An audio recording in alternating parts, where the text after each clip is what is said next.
Cool. Just head out the beginning. All right. Sounds good. I like the LA and the Christmas. That one Shohei Ohtani game motivated me to buy some Dodgers gear.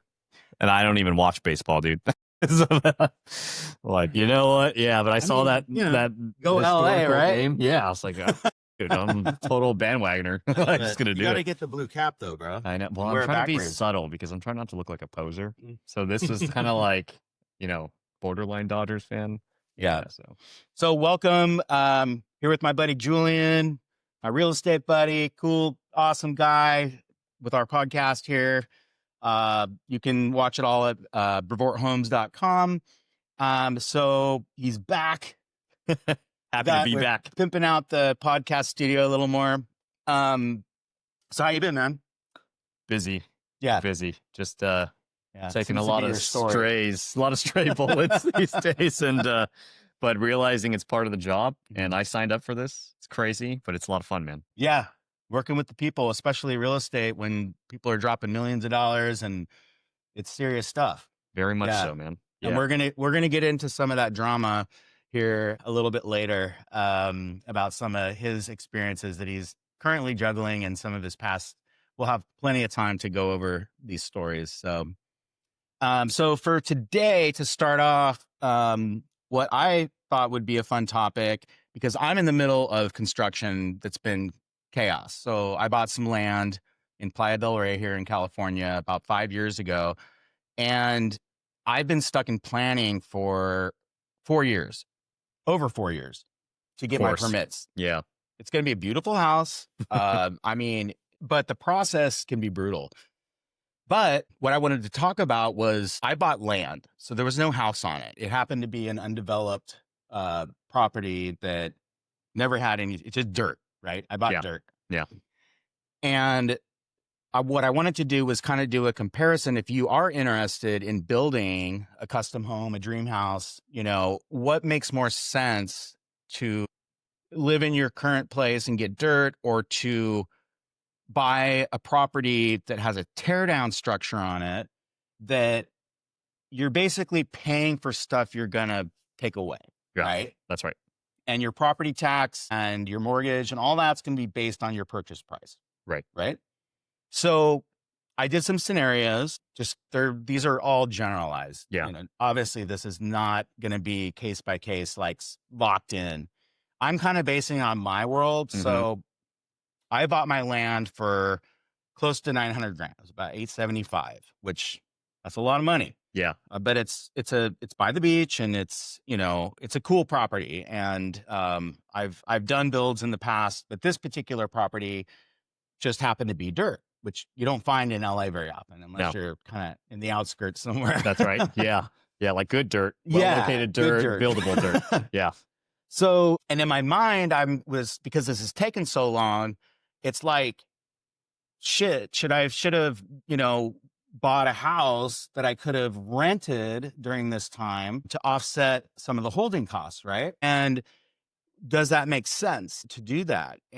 But remember, this is the whole point, is that you're paying that a home in that location, even if it was a tear down, would have been almost double, like at least several $100,000, if not double, you know, more. So when you get, depending on the quality of the teardown, yes, is it you know, can you live there? That's right. You know, that's why. So I've always saw it as a double whammy, because you have to pay for the structure that exists, even if it's a shitty structure. So you got to pay for the bones, and then you got to pay for the demolition costs. So Yeah, you got demo too, right? Which isn't crazy, but it's still like 30, 40 grand. Yeah, you know? It's not cheap. It's still a budget item. And so then it's like you're going to pay for the structure you're going to demolish anyway. So I absolutely see that as a benefit when the structure itself and the layout is too crappy to really rent out. Yeah, good bones. Yeah, exactly. Like it's not habitable. You're not putting someone in there. 80s house with linoleum floors and asbestos. And asbestos everywhere. All that stuff, lead paint. You got to go through to make it hospitable, and yeah.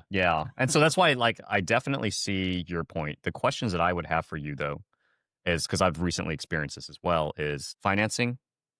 How do you finance something like that if you're not a cash buyer, right? I think the cash, like you said, solves a lot of problems for land. Good question. Yeah, because then, well, I guess both questions are related to financing, because then for an existing structure, I can go out there and get a 30-year conventional loan. And I can't do that for land. It Yep. kind of changes your dynamic of who's going to finance that because you're talking about more, I think, hard money lenders at that point.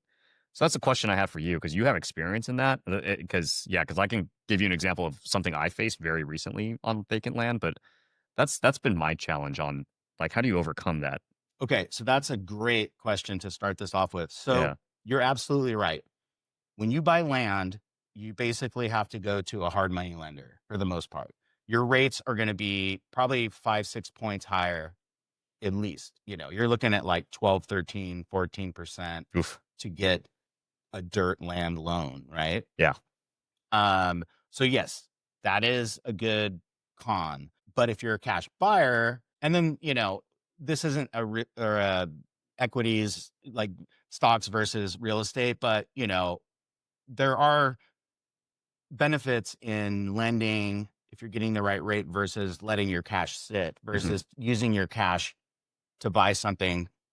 You know, if your real estate isn't going up 7% a year for the land, Yeah. then maybe it's better to have that in the stock market. But it's like you might not be able to get that land. Somebody else is going to buy it. I mean, Right. when I bought this lot in Playa del Rey, I had someone reach out to me about 2 months later that wanted to buy it from me after Mm-hmm. just buying it, and Mm-hmm. I probably could have flipped it and made, I don't know, 100 grand or something in like a month or two. Yeah. But I said, no, I know the numbers, price per square foot for this area, and it's going to be a multi-million dollar profit when it's done, Yeah. you know? Yeah. So I'm holding this. So when it goes back to lending, you're totally correct. You can't get a conventional mortgage on land. And there are good things with a conventional mortgage. You're going to get a good rate. There's some tax benefits. There's benefits that go with a conventional loan versus land. Mm-hmm. So when we're doing this kind of trying to do this, it's not an apples to apples, but when we're doing a comparison here, you have to keep in mind there's so many variables. So we're just kind of throwing this out as a Yeah. discussion. That's right. So for my current scenario that I put together like a kind of quick little situation of like what you can expect like between the two, right? Because you think like, okay, because I didn't think it was going to take this long to get permits. So when I'm calculating, I'm like, should I have, I wish I would have just bought a house that I could have rented and then tore it down later. But then when you go look at it, it's like, well, you are going to pay a lot more for property with a structure on it. And that's going to get factored in. And then assuming you compare, okay, I'm putting 900 grand down on this land and I'm putting 900 grand down deposit on this property Mm-hmm. and I'm financing the other 5 to 800 grand that I'm paying for this structure I'm going to tear down. Mm-hmm. But then I can get X amount for rent. But really that rent, at least what the scenarios I did, kind of just pays for that mortgage. And you still have to live somewhere, because you can't live there if you're renting it. Yeah. But the scenarios I did were pretty dramatic. I mean, and again, this is, it really depends where you live, what the difference is between land and a structure. But I think it's just a good, kind of a fun, hot topic to kind of talk about if you are interested in building your own dream house, right? Yeah. It's like, And I think yeah. you hit on exactly kind of what I think the conclusion is in my experience too, when I was Mhm. analyzing a lot like this recently, is that don't get debt on land. I don't recommend that. And Mhm. I've seen that on the commercial side back Mhm. in my day when I Mhm. was I was actually a land lender and we were lending at 14 to 16% interest rates on land for land development purposes. And Yeah. so And that was probably when rates were a lot lower than now, right? it was, well, my firm was taking advantage of when they started to Okay. skyrocket. So we Okay. were, So it's kind of like we were kind similar. of, Yeah. yeah, That opportunistic, I'll seems say. about right though. Yeah. Yeah. So we kind of, used that opportunity to kind of be able to charge that rate. There were some things in distress that we were trying to rescue. We called it a rescue fund. Mhm. But I think to your point is that I think I would absolutely support financing the vertical construction component of it, but I do not recommend financing the land. And when I was recently looking at a piece of property, so I'll give you my recent example is to your point, you're more the expert in this space, but very recently I had a client come to me and say, Julian, we found a contractor we thought we trusted. They were just trying to do a renovation on this existing house in a very It's the Mulholland Scenic Corridor in LA. So approval times can take anywhere between 12 to 18 months because it has to go through public review. The contractor demoed her house while she was on vacation without a permit and fucked her completely because you basically I got a story to follow up on this. that one. Yeah. And so talk about that time factor. Yeah. There is a known time factor in that market. Yeah. And so she's screwed because now her dilemma is I'm trying to find her a buyer. But every buyer I go to is like, well, I don't want to sit on this land for 2 years while it gets approved, and then another year of construction. Like, I'd rather have that money earn interest elsewhere. And so you're telling me to park that money, and then you drive and hope that real estate goes up, right, and rates go down, and all these dynamics, and who knows? right? Yeah, that 12 to 18 months could be the best case, right? With the city of LA. Well, and you're spending your life, like you're living, like, you know, and these are, when you talk about holding costs, and that's the critical thing when you're in construction is holding costs, because there's not only the money that you invested into it, the cash that could be making, say, 7% in the stock market, or there's your own life, your time, you know, and there's all these things you're juggling, that money could be allocated to something else, right? Correct. And like you said, we call it the carry on the commercial side, the carry cost, which is property taxes. I like how you have a different name. You're holding or you're carrying. What's the difference?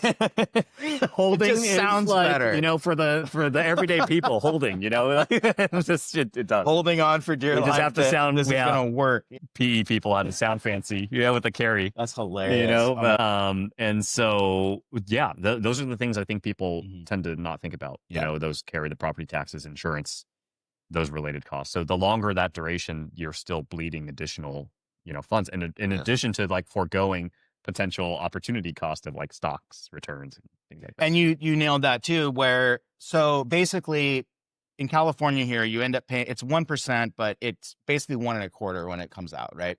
So if you're buying land cash for 900, and then you're buying a house, let's say that's 1.8. Say it's double the price because it has a house on it that you're going to tear down. And it could be less, but let's just say it's around that. So you're paying property tax on the purchase price. Yeah. So 1.8. With land, you have zero, other than property. You're paying property tax on the purchase of the dirt, the 900, right? Correct. Whereas the other house, you're paying 5 on double. Yep. So your property tax is double right there. Yep. Right.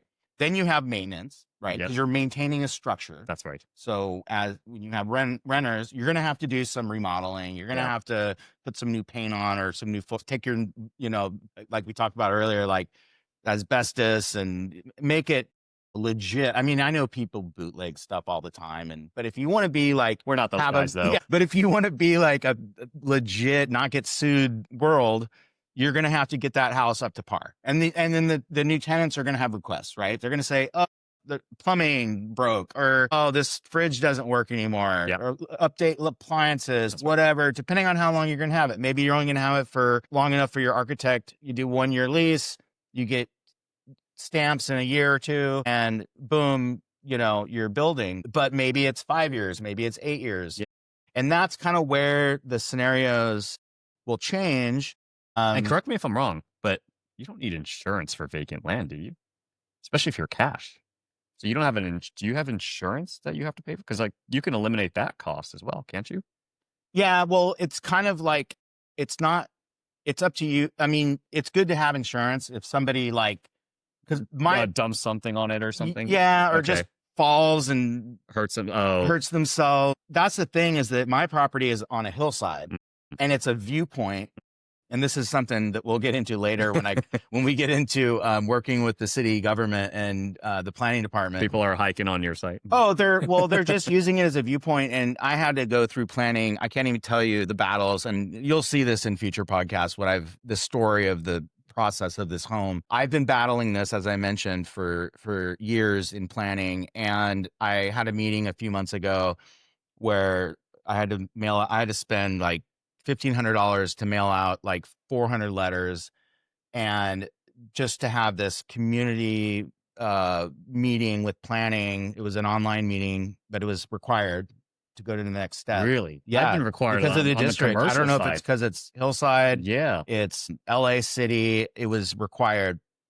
So people can dispute and, complain, do whatever they want. And the top ones that came in, because this is an area where it's a lot of older homes and there's not a lot of new construction there, but it's becoming a new thing now. And the funny thing was that one of the topics was like, oh, it's people get married there, and it's everybody like takes their pictures there, and it's like a popular viewpoint. I'm like, yeah, well, no shit. That's why I bought it. And it's not, I didn't buy it to be a public park. I mean, that's basically what they're saying. This is a public park that you're paying property tax on and drop 900. It's your private property. But the public is trying to claim it. That's because I've been using their private property. Discord about why I shouldn't build there. Yeah. Yeah. I'm like, I know. I'm like, yeah, okay, whatever. Obviously, they're going to throw that out. I've already, it doesn't hold any sort of. I had a good consultant that worked for LA City for LADBS for 20 years, 30 years. Right. And like legally, the city cannot stop your project. No, you have a right to land. Exactly. I hope everyone understands that. Right. In the Constitution, you have a right to land and build. And if you follow the codes and the zoning and everything by the rules, the city cannot keep you from building. Yeah. And it's just silly though, that some of the stuff that they came up with, that the reasons, one of the people that they use as an example was deceased, if you can believe that. Like, wow. They were using like a quote from a deceased person that had issues with me building, like in the last 3 years. Like on their deathbed, they were like, I have to talk about Justin's piece of land. That's so bullshit. It turns into a fucking circus. It does. And even this consultant that I use, who's very experienced with LADBS, and again, this is, we're talking from LA here. It's everywhere. But there's a lot of stuff going on here, I mean, a lot of examples. But yeah, it's just pretty wild. But then, it's like, well, hey, what about me? Like, I have to keep renting. I have to keep paying my property tax. I have to keep mowing the lawn, the grass. Otherwise, the fire department comes after me. I have holding costs too, even though it's just a piece of dirt. Mm-hmm. But it's a fraction of, when you are maintaining a house and having to update it, and also have tenants, Yeah. If you get squatters, what if they don't want to leave? Ooh, I have a good one for you on that. So going back to my previous job on the commercial side. So one, I can't believe you had to go through a community outreach meeting, because that's usually. I went through two. That's unbelievable. There was a local one, and then there was a planning one. Okay. Yeah. Because that's usually only reserved for like. Oh, it's crazy. When I'm saying, hey, I'm going to build 400 homes here. Yeah. And then same thing. We have to notice within a radius and all that stuff. Yeah. I have to stand up there, and again, it's my job, and I'm used to this. And so I got up on stage at one of their local outreach meetings. I just got yelled at for 45 minutes. Yeah. Like, what are you doing? And like, I tried to preface it and be like, hey, you guys know we have a homeless housing, issue and all this stuff. And, what it really the cause is we don't have enough housing. Right. And they immediately knew where I was going. And so I was like, and yeah, so here we are to solve the housing crisis, and we're going to build 400 homes right next to you guys. But this is like a right and left thing, right? It's kind of like these people don't want change. They bought their houses for 50 grand, 40 years ago, or the kids inherited it or whatever, or it's just, these different generations, and nobody wants construction by their house, right? They don't want noise. They don't want things changing. They don't want any of that, Yeah. So sorry about that. You're going to edit that out. Okay. Right? That was my fault for not. Yeah. I can turn my phone on silent from here. No, That's my fault. Yeah. Okay. Just keep it rolling. Yeah. So basically people don't want change, that are happy with what they have, especially if you go back generations and these homes have just kind of been paid off and they are used to the normalcy, right? Correct. Of what they're. And I know we're kind of getting off on a tangent here, but I wanted to share the conclusion of that story because it was interesting. So, and again, I've been through this enough to know that you have to just let them yell. Don't fight back. And when they're exhausted from yelling, one lady actually had to leave the meeting because she was yelling so much, and she just like lost her voice. But it was great because she looked really crazy, and I started to look like the victim. And the funny thing is, like, you stand there long enough and get yelled at, people start to feel sorry for you. Right. And then and again, I've been through this. So you did the empathy. I did. So at the very end, people would come up and apologize, and they say, hey, Julian, it's not you. We're just mad at other things in the city. Right. But you have to let them vent and be the sounding board. Right. But I remember my closing argument at the city. So like one lady was like, "What's in this for us other than your profit? Like what, you know, you're doing this for selfish reasons. What's in it for us?" Right. And I said, "Hey, look," I said, one day, like a long time ago, a developer did the very same thing to this community when they were proposing to build all of the homes that you live Yeah, in right now. exactly. When they were doing tract homes all over LA, Yeah. they were baiting people to move to Southern California back in the that's why you have all the mid-century homes. And I said, so Yeah. you guys are all here today Yeah. because someone like me did the exact same thing to the community around Yeah, you it's a great argument. and allowed you guys to be able to have the right to come and yell at me today. Yeah. And I said, I can only hope that in the future, when my 400 homes get built, they can all join you guys in this room and you guys can yell at the next guy all together and give you that right, right? But somebody gave you that housing. I'm here to do the same for another 400 households. Yeah, And it's a very selfish mentality where people are like, this is my stuff and nobody else can do anything now. But it's like you said, like, well, where'd you get it from? How did it you have a place to live. your acquisition? Yeah.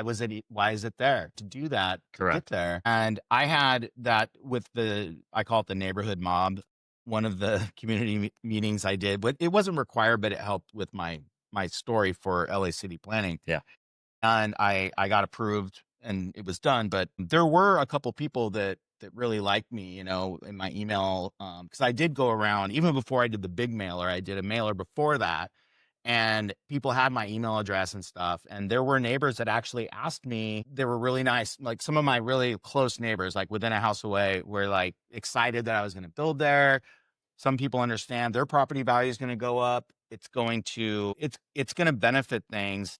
And regardless, I obviously can do it, but it's like, hey, it's um, it's a mindset of like, instead of you're harming us, you're taking this away, you're causing problems versus, hey, I'm just moving with the flow of of living, and everybody has an opportunity to, you know, build and buy a nice house. And sorry if it happens to be next door to you, but it's happening every block, you know? Yeah. And that's just how cities grow and how we have more and more people on this planet. Where are they going to live? We've got homeless crises. We've got, you know, it's expensive. It's so expensive to live here. I mean, it's crazy compared to friends I have in other states and stuff. And it's no joke. Like, and yes, I'm doing a high-end home just because that's what I'm good at and it's my career. But just a standard living is really out of control when you think about what it costs just for basic stuff. So anyways, That's right. you know, Yeah.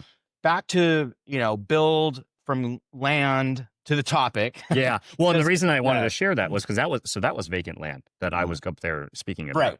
I had another project Wasn't that was being used for anything. wasn't being used for anything. Yeah. So we're talking about maintenance and upkeep. There's none. Yeah.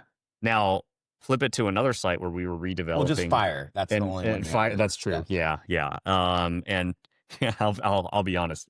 You know, sometimes if it did burn, it would actually save us a lot of money because it would clear all the brush. Well, we would have to pay I get for tickets on my lot, and it's only like 3,500 square feet, and they go by drop off, or they mail me and say you got to. Yeah, you got to. brush. That's right. Yeah, it's like a brush clearing. It is, and so it costs you money. And but we, on the flip side, we had an infill project in the city of Anaheim where it was an existing RV park, former RV park. And that was a situation where it was favorable initially while we were getting our approvals that we knew were going to take a couple years. We were actually operating the RV park and getting cash flow from it. So it was covering all the carry costs, the holding costs. And it was nice for a while. And then COVID really ruined that. And then it immediately became a detriment, which is it went from cash flowing to negative once we shut it down because we got squatters. We had homeless people starting to come in, and the upkeep, it started being graffiti, and we lost all the income. And then just addressing code enforcement and the Anaheim PD's request of getting the graffiti painted and all that stuff, so costly. But it goes back to your whole point about the existing structure. We couldn't demo the structure because we had to get our demo permit, right? So we had to finish our approval. I swear I turned. But yeah, so we couldn't do anything about the existing structure. So you know, as soon as the homeless guys find out there's a vacant building, they go in, and there's a network of them. They've got cell phones. They got yeah, they're talking to each other. iPhone 17 for free from T-Mobile. Right? They're just hacking into you know, yeah. Some homeless program is funding phones for them, and So it was crazy because they have a network. They would leave things at the site and they know they would go back to the same spot. If that thing was still there, they knew nobody was there They watching. had And then they lawyer. found, I mean, now with ChatGPT, you can just ask. It's like you have like your own lawyer. You can just say, "What can I do to keep squatting?" that's right. Yeah. But the renters' rights is real because I had several homes up in Bend, Oregon, that were Airbnbs, and one of them that I bought originally had several guys in it that it was a tear down for sure. I got a great deal on it, and that was one that I could admit was worth buying, but I didn't tear the houses down, but I had to get the guys out in Oregon. I think it's 90 days. That's bad. That's a Yeah. California timelines. Yeah. And so you have to budget that in. And they could have, like you said, could have gone online and found reasons to squat. And luckily they left. I gave them incentives, basically. I was like, hey, if you guys move out, I'm not going to charge you like half the last month's rent. Okay. And I Nice. did little massaged it a little bit. Yeah. But that's something really big. These are all topics that we'll get deeper into. It's easy. Well, I was going to say, roll out. did I tell you about like a tenant recently used ChatGPT against me? Trust me, it's my gosh, yeah, more. and Yeah. the fucker was actually ended up being right, and I Yeah. didn't know he brought to light a law that Newsom Yeah. passed last year Yeah. that did give them vested rights to stay in there. California is very liberal, that's for sure. Yeah, you gotta so watch they're out. very protected. This is gonna be ChatGPT wars, That's right. in the future. That's kind of what it was. Because the funny thing is, I used ChatGPT to build my strategy to get him out, and he rebutted with ChatGPT, and I had to rebut again. Yeah. Well, yeah, I had kind of we should probably wrap this topic up. I'll talk about this Manhattan Beach kind of flip that I did. It was a good, purchase price. But again, this is kind of just to wrap up this conversation about owning a house that you're not going to tear down and rent versus land. It was mostly land value, but it was a cool mid-century house. And I do like to do a flip here and there, but if it has cool bones and stuff. Yeah. But man, dude, that thing turned into a nightmare. And we'll do that. I'll do that as a separate story. And at the end of the day, once you've seen the home flipping shows and they rip a thing up. Oh my God, I got to replace the whole second floor or whatever. And when I did the final numbers for my taxes this year, because I sold it this spring, it was about a year, 9-month project. It was supposed to be a year, but then I had some permit issues I had to do, and I had to do a bunch of work. And by the time it got back on the market and sold, and I just did all my numbers, I didn't make that much money on it. I mean, I basically lived there for. That's a I win. basically That's paid a for win. my own rent. That is a win.